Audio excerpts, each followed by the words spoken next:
You'd starve without my paycheck. That's what he said to me. My own husband, standing in our kitchen, straightening his tie, coffee in hand, looking at me like I was a child who didn't understand how the world worked, like I was nothing, like I had always been nothing. And I stood there, quiet, calm, because I had learned a long time ago that the most dangerous person in any room is the one who doesn't have to raise their voice. He kissed me on the cheek, grabbed his briefcase, and walked out the door to go to a very important meeting. What he didn't know, what he had never known, was that the meeting he was walking into was in my building, in my boardroom, at my company. And I was already there, sitting at the head of the table, waiting. When he walked through those doors and saw my face, the color drained from his completely. His briefcase hit the floor. His mouth opened, but nothing, not a single word came out.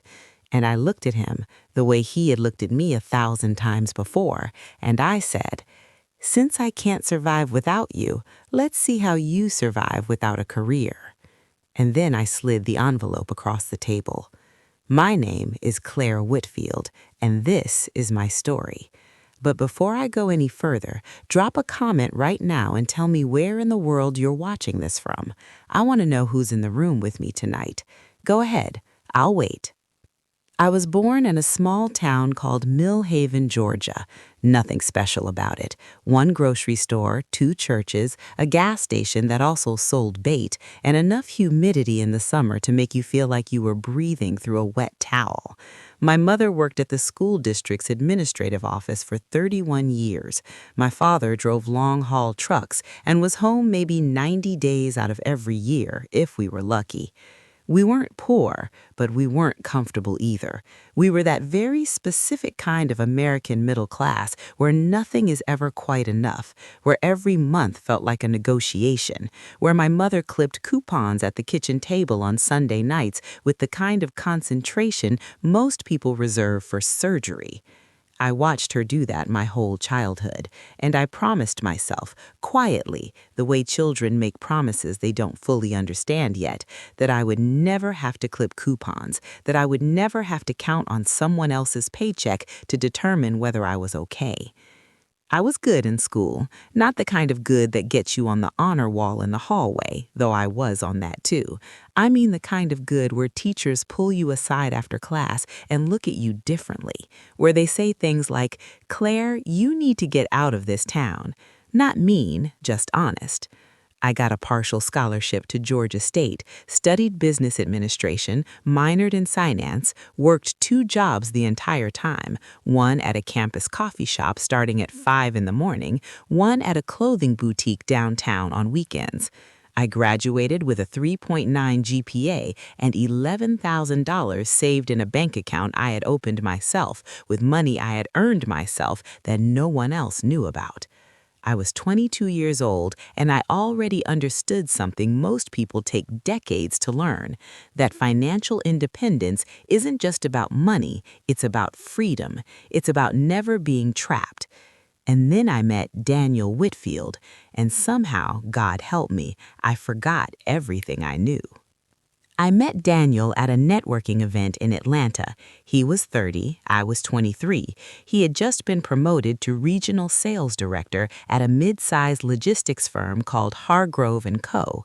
He walked into that room like he owned it, tall, confident, well-dressed, with the kind of easy smile that made you feel like you were the only person he was looking at. He was charming, deeply, expertly charming. He asked me what I did. I told him I was an analyst at a startup investment firm. He asked me what I wanted to do. I told him I wanted to own something someday.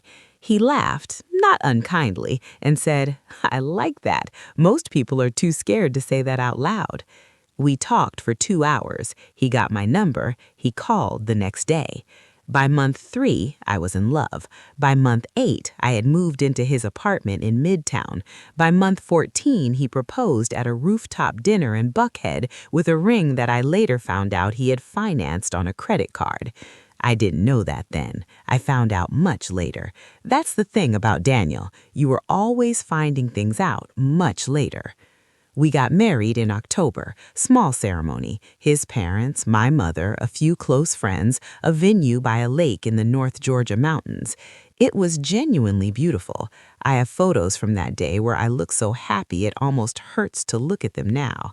I was 25 years old, he was 32, and on the drive home from our honeymoon in Charleston, somewhere on I-85, Daniel said something that should have been a red flag the size of a billboard. He said, "Now that you're my wife, you don't have to work yourself to death anymore. I'll take care of everything." I remember looking at him and thinking, that's sweet, that's love, he wants to provide. I didn't hear what he was actually saying, which was, I want you to need me. The first year was good. I won't pretend otherwise because that wouldn't be honest, and this story is nothing if not honest. The first year was genuinely good. But somewhere in year 2, something started to shift. Small things at first, the kind of small things you explain away because you love someone, and loving someone means extending grace. He started commenting on how I spent money, not our money, my money, the salary I was still earning. I had kept my job at the investment firm, moved up to senior analyst by then, and Daniel had started to, I don't know how else to say this, to resent it.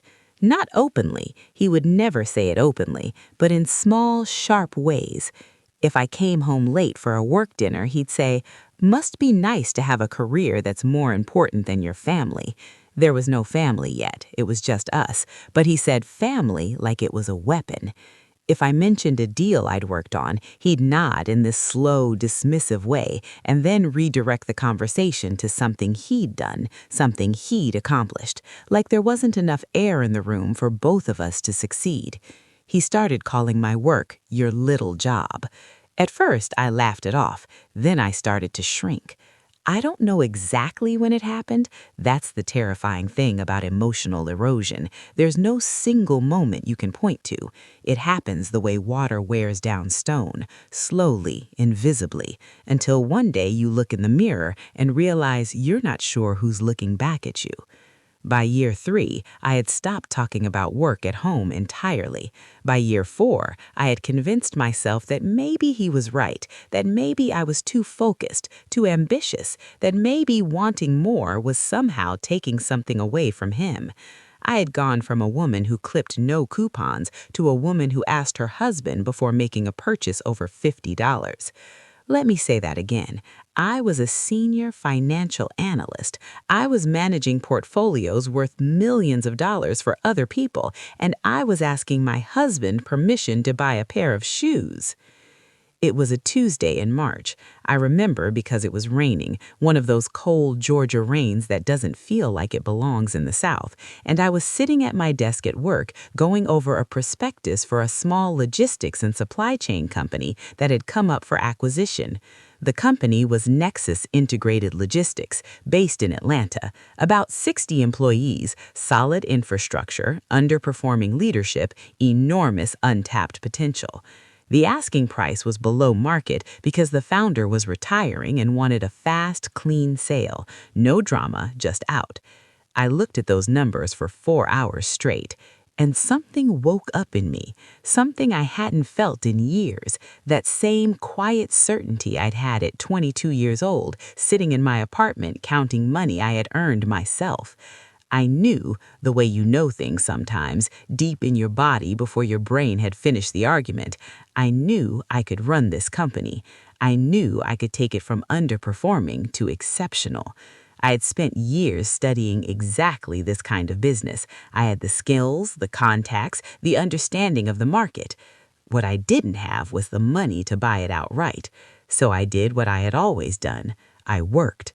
I built a business plan so thorough, so meticulous, so airtight that when I presented it to 3 different private equity contacts I had cultivated over the years, 2 of them came back within a week.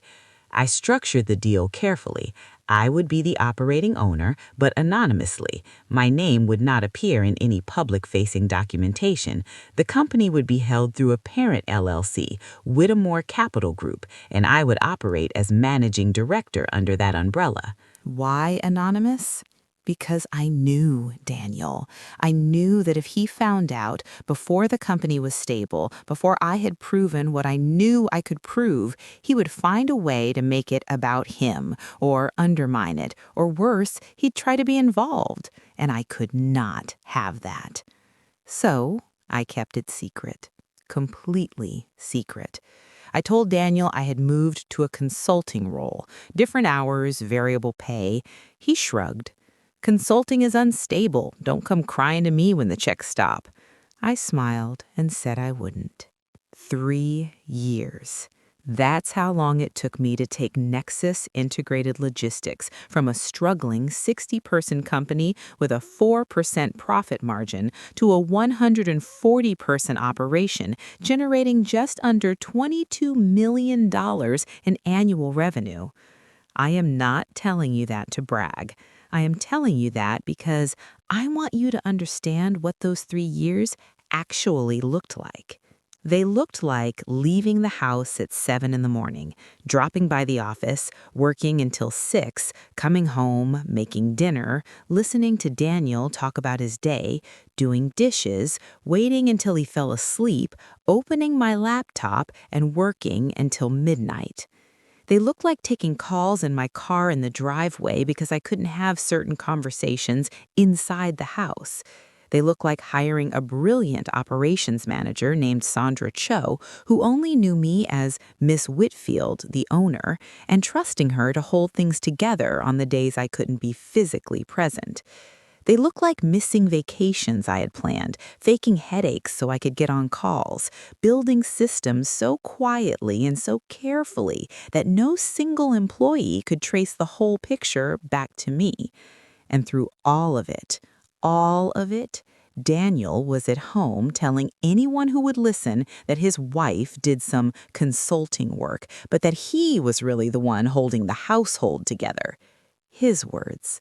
I know because his sister told me at Christmas dinner. She leaned over to me and said, "He told my mom you're basically a housewife now. Is that true?" I looked at her and said, "Not quite." Now, here is something I want you to understand, because this story is not simple, and I am not going to pretend it is. While I was building Nexus, Daniel's career unraveling.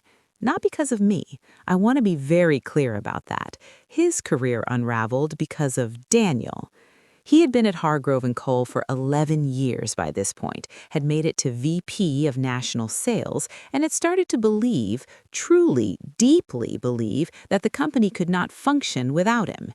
He had become the kind of senior employee who confuses tenure with indispensability, who mistakes familiarity with excellence. He stopped generating new business, started coasting on relationships he'd built years earlier, started taking credit for work his junior reps were doing. I know this because people talk. Colleagues, industry contacts, and Atlanta's business community is smaller than it looks. His performance reviews had been slipping for 2 years. He didn't tell me. He wouldn't tell me something like that. It would have meant admitting that maybe the ground wasn't quite as solid under his feet as he claimed. In the spring of that 3rd year, Hargrove & Cole was struggling. Revenue down 12%, 3 major clients had quietly taken their accounts elsewhere. The board was nervous. They brought in an outside consultant to evaluate the leadership structure.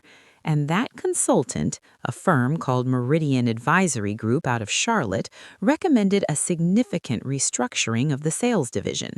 What Daniel didn't know, what he couldn't have known, was that Nexus Integrated Logistics was one of Hargrove & Cole's 3 largest remaining clients, and the anonymous owner of Nexus, whose identity no one at Hargrove & Cole had ever confirmed, despite some curiosity at the senior level, had been growing increasingly frustrated with the inconsistent service and communication coming from Daniel's division specifically. I had filed 2 formal complaints under the Whitmore Capital Group name. Both had been logged. Neither had been resolved to satisfaction. And when Meridian Advisory came in to evaluate the leadership structure, one of the first things they reviewed was the client complaint file. I did not engineer what happened next. I want to say that plainly. I did not set out to destroy Daniel's career. I set out to build something of my own. What happened next was the result of his own choices, his complacency, his arrogance, his inability to see what was happening right in front of him, including, I would argue, in his own home. But I won't pretend I wasn't ready when it came. It was a Wednesday morning in September. I know it was Wednesday because I always had my standing call with Sandra on Wednesday mornings, and I had moved it that week to account for the Hargrove and Cole matter. I had been notified, through the proper channels, through my attorney and the Whitmore Capital Group's legal team, that Hargrove and Cole's board had requested a meeting with their top clients as part of the restructuring process. The meeting was at their offices, their boardroom, 10 o'clock. I arrived at 8:30. Daniel left the house at 8:59. I know the exact time because I was watching the clock in the boardroom when my phone showed me his location. We still had shared location on, one of those little domestic details neither of us had ever bothered to turn off. His dot was moving, getting closer. The room was filling. 3 board members, 2 representatives from Meridian Advisory. Sandra was there, representing Nexus as our operations lead, and she knew, I had told her the night before, she knew that today was the day the curtain came down. She had looked at me across the phone call and said, "Claire, are you sure about this?" And I had said, "Sandra, I am not sure of anything in my life." I was sitting at the head of the table. The door opened, and Daniel Whitfield walked in. He was mid-sentence, talking to someone from his team, that same easy smile, that same confident stride. He had no idea. Why would he? As far as Daniel knew, his wife was at home or at a coffee shop with her laptop doing her consulting work. He looked up, and he saw me. I have replayed that moment more than I can count, and every time what strikes me most is not the shock, though the shock was total. What strikes me is the split second before the shock, when his brain was still trying to make sense of what his eyes were showing him. His smile didn't fall, it froze, like a glitch, like a video buffering. And then the color, I am not exaggerating, the color left his face completely. Not pale, white, genuinely white, like someone had reached in and turned a dial. His colleague kept talking. Daniel had stopped hearing anything. I did not smile. I did not look away. I held his gaze with the same steadiness he had met my silence with for years, and I gestured toward the empty seat across the table. A board member welcomed everyone and introduced me. This is Claire Whitfield, Managing Director of Whitmore Capital Group, the parent company of Nexus Integrated Logistics, which represents one of our most significant client partnerships. Daniel sat down. The meeting proceeded. For 40 minutes, it was entirely professional. Restructuring plans, client retention strategy, service level agreements going forward. I spoke clearly and specifically about the service failures that had affected Nexus's operations and what we required in terms of accountability going forward. Then came the part of the meeting that the board had not fully disclosed in the invitation, the restructuring recommendations from Meridian Advisory.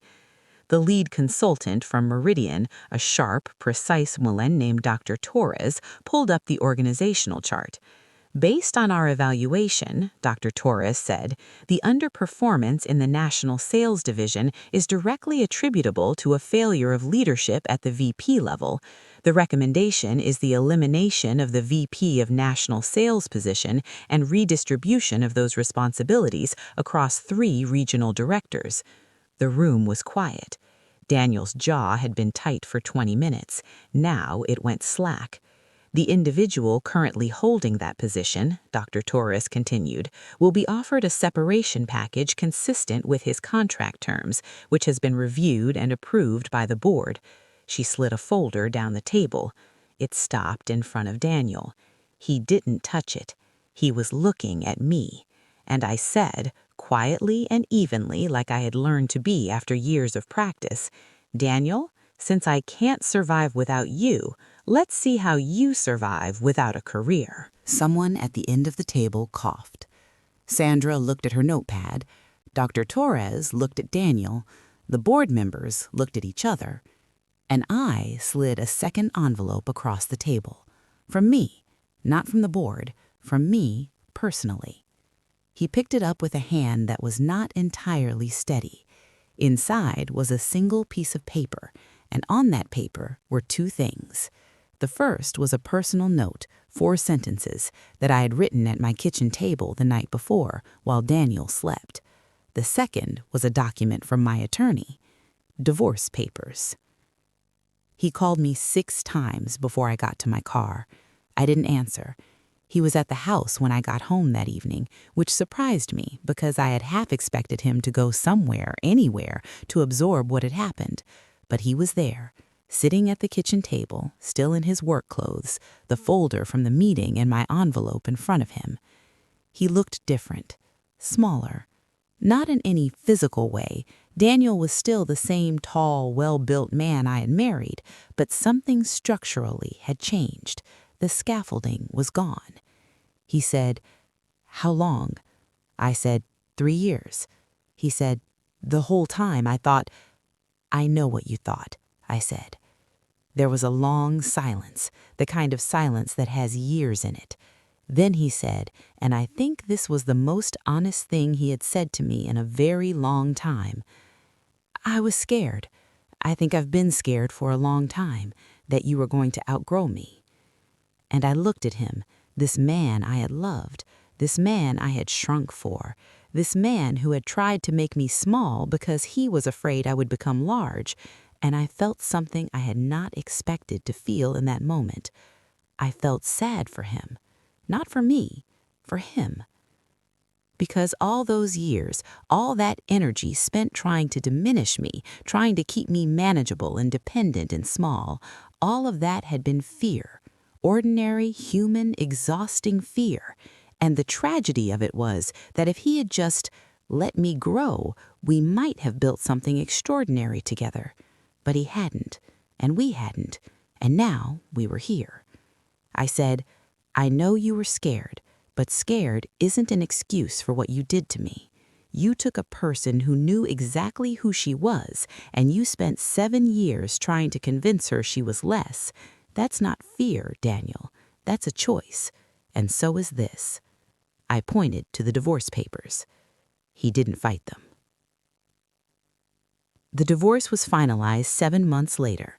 There was no dramatic court battle. Daniel retained a good attorney, I retained a better one, and the settlement was fair. He kept the apartment, I kept Nexus and every asset held under Whitmore Capital Group, which had been legally and structurally separate from our marital estate in ways that my attorney had been quietly ensuring for 2 years. Yes, 2 years. I had begun the legal groundwork for this possibility 2 years before it happened, because the woman I had become does not move without preparation. I moved into a 2-bedroom apartment in Midtown Atlanta, clean, bright, high floors. I bought exactly the furniture I wanted without asking anyone's opinion. I spent $300 on a single plant for the living room and felt like a complete lunatic and also completely free. Nexus continued to grow.